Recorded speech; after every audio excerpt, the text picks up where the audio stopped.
Hello everyone, welcome back to Blockman editor tutorial. In these videos, we will give you a complete introduction to the Blockman editor.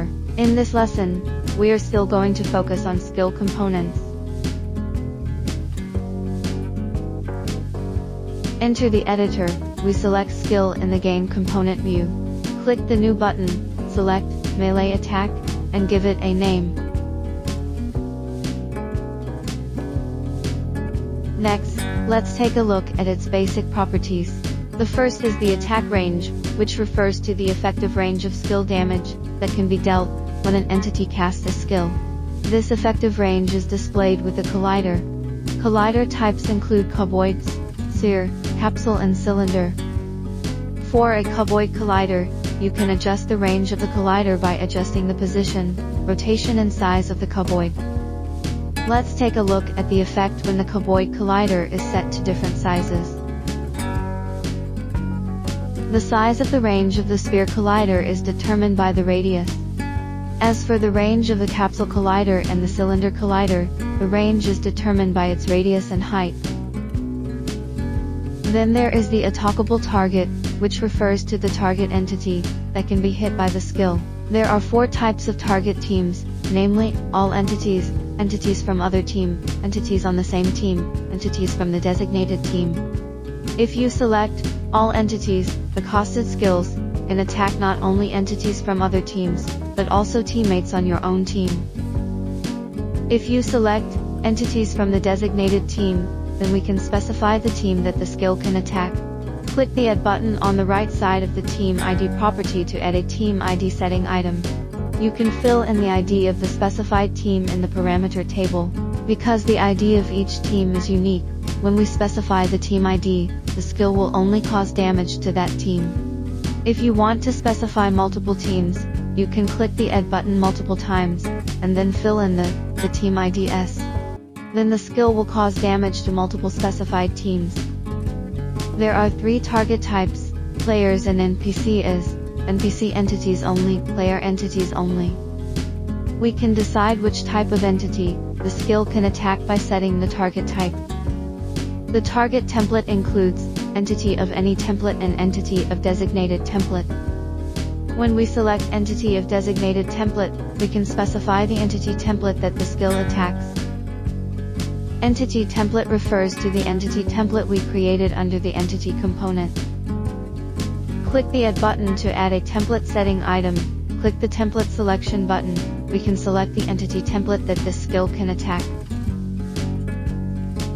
We can set the maximum number of enemies that the skill can hit at one time by checking Limit the number of enemies. For example, if you fill in 5, it means the skill can hit 5 enemies at a time. Skill damage refers to the damage dealt to the target entity when the skill is costed. It should be noted that the final damage value to the entity is formed by the stacking of the entity damage and skill damage.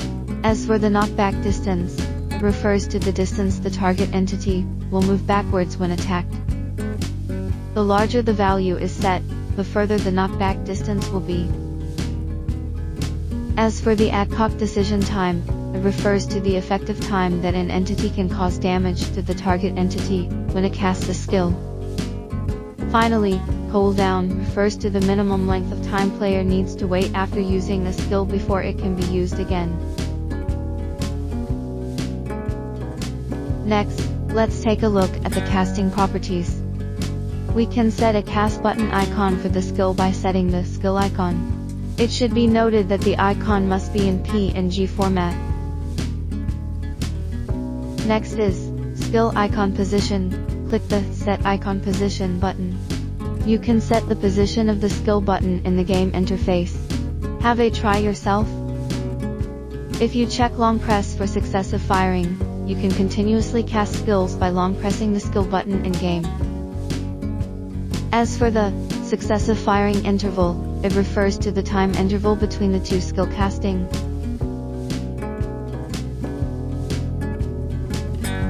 Next we look at the performance properties. The performance properties of melee skills include 4 modules that can be adjusted, namely, skill casting action, skill casting effects, skill casting sounds, and skill hit sounds. Let's first look at the skill casting action, which refers to the action that an entity plays when casting a skill. If the entity's model is the editor's default model, then we can select the editor's preset actions in the drop-down menu.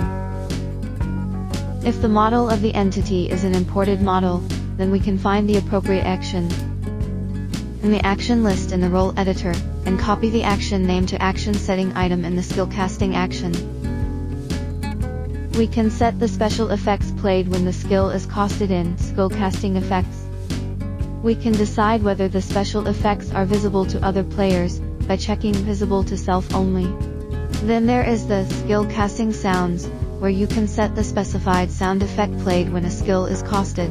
If you only want the sound effect to be heard by the entity casting the skill, and don't want to synchronize the sound to other entities, you can choose to check audible to self only. If we check loop, then when the entity casts the skill, the specified sound effect will be played in a loop. Finally, there is the skill hit sounds, which is the sound effect played upon hitting a target. Let's make a melee attack skill that will fire successively when long pressed. The effect of this skill is that, when it is casted, it will deal 10 points of damage to the target entity, and effects will be played when the skill is casted. First, click on Skill in the Game Components view, create a new melee attack skill, and give it a name. In the Basic Properties view on the right, select the collider type as Cowboy, and fill in the XYZ in the dimension with a number greater than 0. The target team is selected as entities from other team. Secondly, fill in 10 in the skill damage. Then click the casting property, set the skill icon button. Then set the skill icon position. Check long press for successive firing.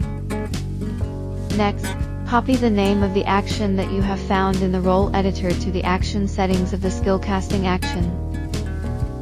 Drag the effect that has been prepared from Assets view to the effect preview box. That's it. We've completed the creation of a melee skill. Next, click on the entity component, and add a prepared melee skill to the battle properties of the player entity. Finally, we place several NPC entity in the scene, and run the game to check the effects.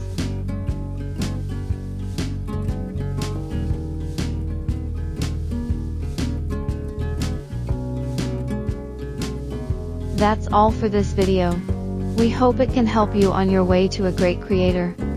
If you want to know more about the editor, you can comment below the video or post on the official forum. See you in the next video.